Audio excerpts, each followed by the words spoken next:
Alors dans cette vidéo, je vais vous parler de la base référence et d'une nouvelle présentation des statistiques dans cette base référence. Alors la base des références, déjà, donc en général on prend la méga database ou la big database, ça dépend ce que vous avez acheté avec Chessbase. Vous la configurez, vous l'avez installée, vous cliquez sur base de référence et elle est sélectionnée en base de référence. Donc j'ai une autre vidéo dédiée sur les fonctions basiques de la méga database. Je vous inviterai à vous y référer si vous souhaitez avoir des détails sur la méga database. Et là, je vais vraiment me consulter sur l'utilisation de la référence. Donc pour vous accéder à vous cliquez sur échiquier. Une page échiquier vierge s'ouvre. Vous faites quelques coups, voilà. Et là, vous cliquez en haut à droite sur référence.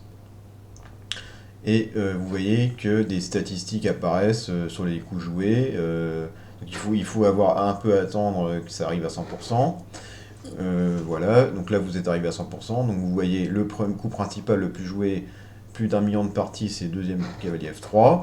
Et ensuite vous avez deux cavaliers C3.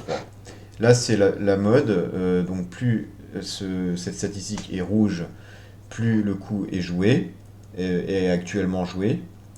Mais ce qui est nouveau, c'est avant vous avez ici joué une date. Avant vous aviez qu'une date, c'est la date du dernier moment où c'était joué, et maintenant vous avez une plage. Donc vous voyez la date du premier moment où le coup a été joué, et là vous voyez la date du dernier moment où le coup a été joué.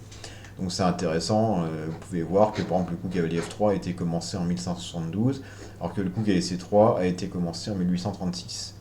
Donc je vous inviterai à vous référer aux parties correspondantes, hein, c'est des parties historiques. Euh, et vous voyez donc par exemple H4, bon, un coup très ridicule, n'a pas été joué depuis 2022 et a été joué et est arrivé en base pour la première fois en 1999. Donc vous cliquez sur cavalier F3 et maintenant je vais vous parler d'une autre statistique. Donc vous avez toujours la statistique du score. Donc là c'est par exemple si les noirs jouent deuxième cavalier C6, il y aurait 55% de victoire blanche.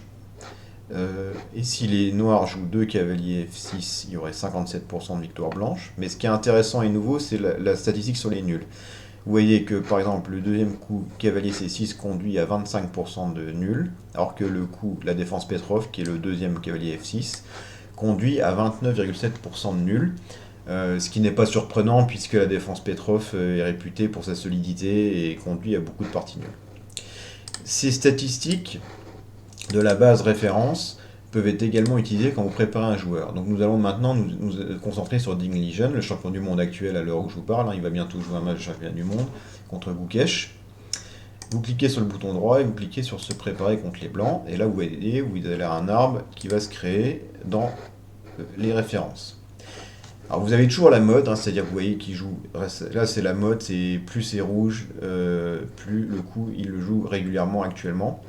Mais vous voyez également que désormais vous avez une plage sur le coup joué, donc joué ici. Donc par exemple E4, il l'a commencé en 2001, il le joue encore en 2024. Mais le coup C4, il l'a commencé qu'en 2011 et il le joue encore maintenant en 2024. Le coup D4, il l'a commencé en 2007 et il le joue maintenant encore en 2024. On peut faire un exemple avec quelques autres coups. Voilà, par exemple sur la Nimzo indienne. Vous voyez que le coup cavalier F3, c'était le coup qu'il a joué historiquement en premier, donc de 2018 à 2024. La catalane, G3, 2012 à 2024. Ensuite, mais il y a aussi sûrement des choses qu'il ne fait plus. Donc par exemple, vous voyez que le coup A3, il l'a joué qu'une fois en 2011 ici.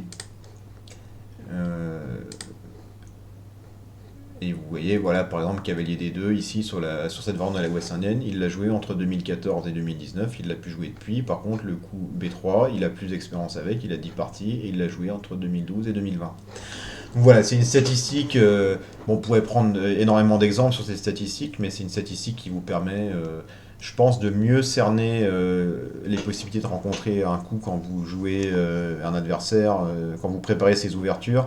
Ça vous permet de mieux anticiper les choses, mieux savoir là où il a le plus d'expérience également. Voilà, fonction intéressante.